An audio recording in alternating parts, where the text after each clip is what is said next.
제니의 사랑을 듬뿍 받고 있는 스파클럽 11기 뮤즈랍의 석철입니다. 저희는 2018년 데모데이에서 새로운 음반 매체인 키트 앨범을 소개해드렸습니다. 이제 음반이 이렇게 변해왔다는 거지. 세븐틴, NCT, 스눕도, 제이슨 무라즈, 블랙핑크도 있고 먹고 노는 거. 아, 사무실 엄청 크다. 와, 엄청 크네. 파란색 다 뮤즈랩이에요? 접어들으면 마지막 패킹까지 아마 다음 주 준비해서 공사 들어가니까 한 8월 말? 금방 하네요, 그래도. 아, 난 답답해 죽겠어. 다음에 또 오픈 행사 같은 거예요? 해야 되겠지.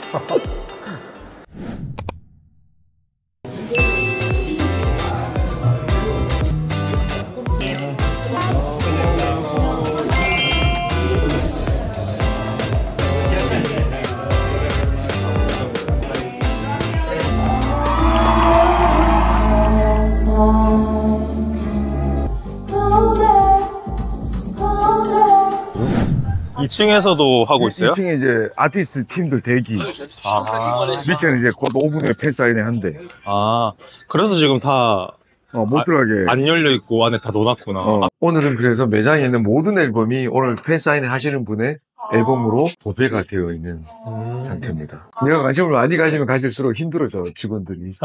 내가 잘 몰라야 편하게 하지. 병준님, 오늘 이벤트가 어떤 건가요? 팬님 솔로로 이제 오셔가지고 팬분들을 위한 키트 앨범. 네네네, 이분이십니다. 이제 앨범 출시 기념으로 팝업 스토어랑 이제 지하에서는 이제 팬 사인 이벤트 지금. 이건 어떻게 정사된 건가요? 원래 우리랑 거래를 하고 뭐 여러 번 앨범 출시도 하고 팬 사인회도 했던 업체에 이전에는 하지 않았던 소속 아티스트가 이제 다시 한번 하게 된 거죠. 여기서 팬사인을 하려면 무조건 키트 앨범은 출시를 해야 된다. 키트 앨범을 위한 공간이니까 네. 키트 앨범을 출시하는 게 어려운 게 아니고 팬 사인회를 위해서라도 그냥 우리 사이트 와서 컨텐츠 업로드만 하면 끝이잖아. 그럼 팬 사인회 할 수 있는 거지. 하긴 키트 앨범 만드는데 돈은 안 드는 거니까. 안 드니까. 자기 컨텐츠만 업로드하면 앨범이 디지털 스토어에 올라올 거고 온라인에 그러면 이제 여기서 팬 사인회 할 수 있는 거야. 지금도 저 앞에 가면 버스킹 하고 있잖아. 네. 그분들도 앨범 출시하시면 여기서 시원한 데서 맞아. 자, 근데 이렇게 하면은 팬사인회 하는 소속사나 아티스트 입장에서도 되게 좋겠다. 자기만을 위한 공간인 거잖아. 팬사인회 하는 공간 따로 있고 내 앨범 전시하는 공간 따로 있고 평소에는 이거 전부 다 다른 앨범으로 다 전시 다른 앨범이고 저기도 우리 네. 굿즈들 걸려 있어야 되고 앨범 다 다른 거 있어야 되고 근데 오늘은 이제 완전히 아마 안 올라가 봤지만 위에도 저분 걸로 다 도배되어 있는 거지 뭐 시트까지 정말 목표를 가지고 무슨 목적을 가지고 거기에 가장 합당한 투자가 뭘까를 생각하고 필요할 때 써야 되는데 그냥 뭐 해야지 하고 하는 건 안 하는 게 맞는 것 같고 우리가 생각했던 건 피지컬 앨범을 내는 게 뮤지션들의 어떤 로망이라면 우리가 무료로 피지컬 앨범을 만들어주는 공장과 서비스를 만들어서 제공했고 그럼 이제 두 번째 그걸 보여주고 싶잖아. 메이저 아티스트들 외에는 앨범이 어디 가서 잘 보이기 쉽지 않고 그러면 적어도 우리 매장에서는 보일 수 있잖아. 그럼 우리 매장을 만들어서 여기에 그렇게 출시한 아티스트들이 자기 앨범들이 놓여 있으면 물론 메이저 아티스트도 있을 거고 섞여 있어야 되겠지. 그게 어떤 그들에게 성지가 되고 우리한테도 성지가 되고 그 뮤지션들의 팬이나 친구나 데려와서 보여줄 수 있고 그렇게 움직이는 어떤 커뮤니티 실제로 존재하는 피지컬 커뮤니티 같은 그런 걸 한번 만들어 보죠. 온라인상에 디지털 커뮤니티는 많으니까 그걸 조금 그대로 옮겨서 사용해 볼 수 있는 거 그리고 만나서 대화 떠들 수 있는 거 그리고 공연을 볼 수 있는 거 참여까지 되는 이런 공간을 한번 만들어서 우리가 실제 하고자 하는 그 온라인상에 있는 키트 베러와 오프라인의 키트 베러가 좀 하나로 묶이는 그런 걸 하고 싶었지. 형님도 사실은 근데 이제 온라인에서 먼저 브랜딩이나 이 사업을 전개하다가 지금 오프라인을 만드신 거잖아요. 온라인에서 보통 이제 사업을 시작하는데 누구나 자기만의 오프라인 공간을 가지고 싶을 거잖아요. 저도 그렇고 사실 지금 당장 뭐 쇼룸 있고 공장 있고 이러면 좋겠죠. 근데 그거를 또 무턱대고 그걸 갖고 싶다는 마음 때문에 무리하게 투자받아서 또 무리하게 대출을 받아서 그렇게 했다가 또 잘 안 되는 경우도 많잖아요. 그러면 어느 정도 내가 영향이 올라오거나 됐을 때 오프라인까지 같이 운영을 해도 될 것 같으신지. 여러 가지 기준이 있을 건데 우리 입장에서는 이 오프라인에 어떤 매장을 열면서 비슷한 사례들도 봤고 스타트업들이 오프라인에서 뭔가 하는 것도 봐왔는데 제일 내가 하고 싶지 않았던 건 여기서 어떤 우리가 플래그십 스토어를 열고 이걸 우리가 홍보하기 위해서 또 마케팅을 해야 되는 그런 상황은 정말 하고 싶지 않았거든. 예전에 우리가 이런 플래그십을 3, 4년 전에 열었다면 그걸 했어야 될 거야. 근데 지금은 머릿속에 비웠던 플래그십을 다시 하게 된 게 우리 서비스를 통해서 매 음반들이 나오고 있잖아. 그러면 아까 얘기한 것처럼 얘가 그 음반들이 전시만 돼도 내가 뮤지션이라면 여기 오고 싶을 거고 그 조 공간들 이용해서 팬들과 만나고 싶을 거고 그렇게 되면 우리가 이 공간을 위해서 우리가 또 이 홍보를 하는 그 일을 안 해도 되겠다라는 생각이 들었어. 그러면 할 수 있다. 어떻게 보면 이 오프라인 공간 자체가 목적이 되는 게 아니라 수단이어야 된다 이 말씀. 그치. 브랜딩 또 뭐 인지도를 얻기 위해서 커뮤니케이션이 원활하기 위해서 만들었는데 이걸 위해서 또 커뮤니케이션하고 또 뭐 마케팅하고 그거를 위한 또 인지도를 쌓아야 되면 그렇게 해서 안 좋아지는 결과를 많이 봤거든. 그래서 그건 안 하고 싶었고 예전에는 우리도 그렇게 해야 되는 상태였고 그런데 마침 그때 했으면 똑같은 실패를 겪었을 텐데 코로나가 와서 나를 말려줬고 그리고 그 사이에 우리가 온라인 서비스가 어떻게 잘 움직여서 매일 이런 앨범들이 나오고 아티스트들이 와서 앨범을 출시하고 공연하고 싶을 거고 그 팬들 만나고 싶을 거고 내가 아티스트면 내 앨범이 전시된 거 꼭 보고 싶을 거고 그러면 그분들이 여기 와주고 그분들 때문에 오는 분들이 있을 거고 또 매주 금토일 계속 공연이 있을 거고 그러면 그렇게 만들어지는 공간은 이 공간이 있어서 그렇게 자연히 확산되고 퍼지는 어떤 공감대가 있는 거지 마케팅을 위해서 공간을 만들고 이 공간을 마케팅하는 일은 안 해도 되겠더라고. 이제 그게 느껴지니까 이번에 투자해보자. 돈이 없어서 하면 못하는 아닌 것 같아. 사람이 없어서 아닌 것 같아. 뭐 그럴 수도 있지. 근데 궁극적인 건 아닌 것 같아. 근데 중요한 건 상상이 안 되면 사업을 할 수가 없어. 예를 들어서 우리도 상상의 나라를 피고 여기까지 온 거잖아. 요만한 오디오 통신하는 거 가지고 이걸 뭘 하지? 음반을 만들 수 있겠다. 음반 만들어서 야 이걸로 온디맨드를 만들어서 피지컬한 사운드 클라우드를 만들 수 있겠다. 만들어서 여기 다른 컨텐츠를 씹으면 모든 디지털 컨텐츠를 피지컬 시장으로 끌어갈 수 있겠네? 여기서 이렇게 모인 데이터 가지고 사람 서로들을 분석하는 데이터 플랫폼을 이런 상상을 계속 해나가고 상상한 거를 검증하다 보면 되겠다 안 되겠다 해서 알짜 쭉쟁이 버리고 남은 상상의 결과물이 남아있고 그걸 쫓아가는 실행은 그 상상을 쫓아가는 거지.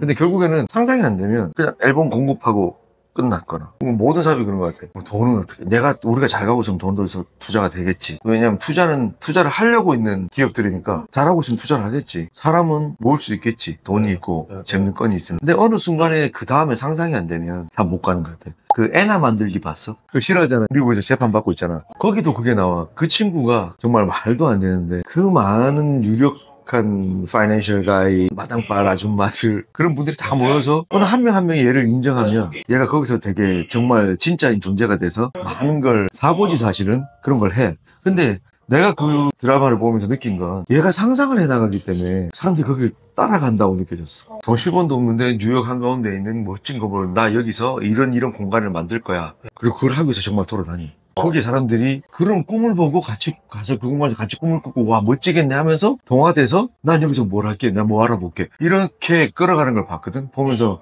아 역시 내가 전에 생각했던 게 이건 상상이 끊기면 거기서 기업은 정체고 다른 사업권들을 찾기 시작하는구나. 원래 본류가 아니라 상상이 지속적으로 이어지면 이 기업은 계속 새로운 걸 만들어서 이어갈 수 있겠구나라는 생각했는데 인벤팅 에너지 애나 만들기 그거 보면서 한 번 더 확신해서 저렇게 저 친구가 말도 안 되는 상상에 꿈을 꾸어 나가니까 사람들이 저렇게 따라가는구나. 저렇게 말도 안 되고 돈도 하나도 없는데도 따라가는구나. 그걸 봤고. 그럼 리플이랑 진짜 사람이랑 뭐가 달라요? 이것도 최근에 우리 직원들하고 또 다른 회사하고 미팅하다가 나온 주제인데 내가 옛날에 이거 한번 생각한 적이 있어. 내가 선을 그은 게 있어. 기준을. 우리가 흔히 만나는 사업하다 보면 흔히 만나는 게 꿈을 가진 사람들이 있어. 근데 정말 몽상가도 많아. 몽상가라고 보이는 사람도 많은 패널에서 활동을 하고 있고 크리에이티브 디렉터 같은 사람들이 진짜 그런 창의적인 상상을 한 사람도 있고 다 섞여 있지. 우리는 구별해야 되잖아. 그러니까 비즈니스적으로 창의적인 사람과 몽상가를 구별을 하는 건 도로가 밀려. 날아서 떠가는 오토바이 같은 걸 만들면 예를 들어 이렇게 길이 안 밀리고 사람들이 자유롭게 움직일 수 있겠다 라는 상상을 했어. 자 여기서 창의적인 비즈니스맨은 여기서 밑으로 내려와. 그러려면 법령을 뭘 바꿔야 되지? 그럼 이게 뜨려면 드론처럼 띄워야 되나? 아니면 그냥 화력으로 띄우면 밑에 사람들이 다치겠는데? 그러면 얘들에 대한 교통정리를 어떻게 하지? 밑으로 쭉 계속 내려가서 그 복잡한 문제들을 고민하기 시작해. 그래서 그걸 하나 해결할 방법이 쫙 밑에부터 얼마나 많겠냐. 그래서 결국 이걸 다 만들어서 얘를 성공시켜. 몽상가는 떠다니는 오토바이가 있으면 좋겠다고 딱 생각을 해. 그 다음 뭐 하는 줄 아냐? 이 오토바이가 몇 미터까지 뜰 수 있을까? 그러면 이거 타고 몽블랑을 가면 몽블랑까지 사람을 날라다 돈을 벌 수 있겠는데? 야 거기서 조금 더 가면 비행기에서 사람들이 이거 타고 내릴 수도 있겠네? 이제 점점 더 위로 가는 거야. 왜? 이건 즐겁거든. 이건 너무 즐겁거든. 상상해서 실현시킬 수 있는 현실로 내려오느냐. 그 되게 힘든 얘기고 그런 거는 일로 안 내려오는. 이게 처음 시공간을 무시하네요. 상상이 즐거운 거야. 이것도 실현되기 전인데 여기에 더 가는 거야. 사업할 때 이런 사람 사람 만나면 나는 피해. 아, 그런 사람이 꽤 있어요? 많지. 스타트업 한다는 사람들 중에 많죠. 스타트업들은 그래도 힘드니까 그렇게까지 상상의 나를 저 하늘까지 못 가는데 무슨 토론회 패널 같은 사람들, 스타트업들 무슨 그런 데 나오는 패널들 근데 가면 그 사람 너무 많고 되게 피하고 싶은 에너지만 빨리고 수속이 없어. 지금 이거 하나 처리하는데도 그러니까 우리도 예를 들어서 지금 있는 앨범으로 해야 될 것도 많고 이걸 가지고 뭐 드라마도 붙이고 사진도 붙이고 해야 되는데 여기에 이제 증강현실을 넣어서 뭔가를 하자. 좋지. 그럼 우리는 그걸 하기 위해서 한 1년을 또 개발해야 되는데 지금 하고 있는 게 있잖아. 그럼 그건 1년 뒤의 일인데 이거를 해야 된다고 막 얘기해. 그 다음에 그게 되면 뭐가 되고 막 가. 그럼 서로 다 힘들어져. 그걸 듣고 따라가서도 안 되고 또 그걸 싸울 수도 없잖아. 그러면 피할 수밖에 없어. 근데 그거 뭐 키트에 뭐 증강현실 그렇게 얘기를 했을 때 누군가는 오 진짜 대박이다. 그러면 진짜 좋겠다. 좋아. 증강현실 우리도 넣으면 좋을 것 같아. 예. 단 지금 아니라는 거지. 지금은 그 밑에 거 해야 될 게 더 많은 거지. 현실적인 게 있어. 하면 좋겠지. 뭐 키트가 지금도 우리도 그 하고 있지만 빛이 나고 막 소리 나고 얼마나 좋겠어. 근데 그거보다 해야 될 게 더 많으니까 이 꿈은 나중에 꾸는 거지. 이러니까 여기가 내년쯤에 이렇게 하면 그거 할 거예요. 근데 지금 이거 했을 때 효과가 얼마나 큰데 이걸 안 하니? 그럴 수도 있고 또는 뭐 우리가 전혀 준비가 안 되어 있는 부분에서 상상의 날을 계속해서 뭔가 엮으려고 비즈니스 미팅을 계속 하는 게 의미도 없고 그러니까 상상을 하면 다시 내려온다 그랬잖아. 검증하는 거. 하나하나 검증해서 어느 정도 확신이 들어야 여기서 다시 올라가는 거야. 자, 여긴 상상을 했어. 검증을 했어. 그 다음에 되겠다고 확신이 들잖아. 그럼 그때 첫발 뛰는 거잖아. 이 검증하는 건 마케팅이든 비즈니스를 할 때 검증하는 건 목표의식이 정말 명확해야 되는 거야. 예를 들어 우리가 뭐 보도자료를 하나 낸다. 이 보도자료 내는 목적이 뭔데? 키트베러 홍보. 그럼 시작부터 끝까지 줄기가 키트베러 홍보에 들어가야 되는데 넌 여기 이거 쓰고 저거 쓰고 이거 쓰고 저거 썼는데 이 목표가 딱 잡히면 문장 하나도 달라져. 쓸데없는 헛발질을 하지 말자. 진짜 중요해. 예를 들어 여기에 목표가 팝업이고 팬사인회였으면 인테리어 자체부터 바뀌었겠지. 거기에 맞춰 했겠지. 다른 목적으로 이루어진 거에서 다른 목적을 향해 쓰는 걸 싫어하는 거야. 본능적으로 싫어해. 그다음 무슨 뭔가가 이루어질 때는 그리고 좀 작은 것들은 내가 다 못 보니까 그런데 회사의 큰 결정이 이루어질 때 항상 먼저 하는 건 내가 첫 질문도 각자 생각하고 있지만 한 번도 입으로 뱉어본 적이 없어. 이거 하는 목적이 뭐야? 다 다른 얘기가 나올 때가 있어. 그럼 그때 걸러져. 그건 아니잖아. 그럼 이게 목적이네요. 그럼 거기서부터 문구 하나? 누굴 만나야 되나? 어느 정도의 돈을 써야 되나? 결과는 뭘 향해 가야 되나가 완전히 달라져. 그거 없이 하는 건 너무 싫어해. 그 헛발질에 헛돈과 헛시간이 나가죠.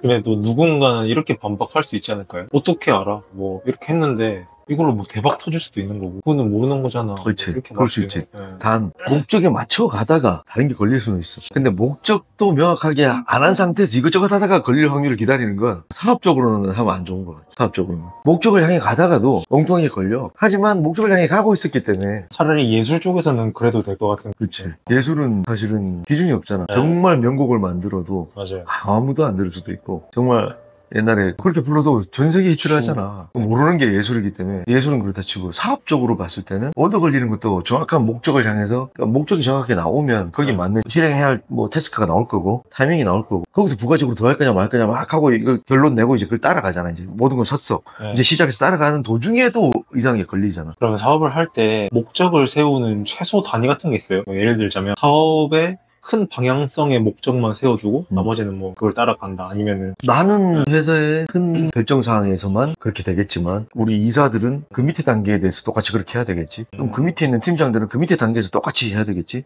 각자가 관할하는 게 다른 거지. 그 내려오면 들어온 지 한 6개월 된 우리 직원이 있다. 그럼 그 사람도 6개월 된 직원이 맞는 일이 있을 거 아니야. 거기서 모든 행위의 목적을 찾아야지. 그래야 맞아가는 거지. 그게 위에서부터 밑에까지 일렬로 쫙 서 있으면 정말 좋겠지만 그러진 않거든. 그렇게 했다고 해도 다음에 모여서 다 얘기해보면 그래도 중구난방으로 가. 근데 그것조차 안 했으면 그거를 별로 안 좋아해. 회사 딱 들어오면 입구에 딱 쓰여있던 말이 있어. 지금 얘기하는 아까 같은 그 몽상가와 정말 창의적인 사업가의 차이를 그때 그 표로 내가 썼던 것 같아. 창의적인 기획, 기획적인 창의.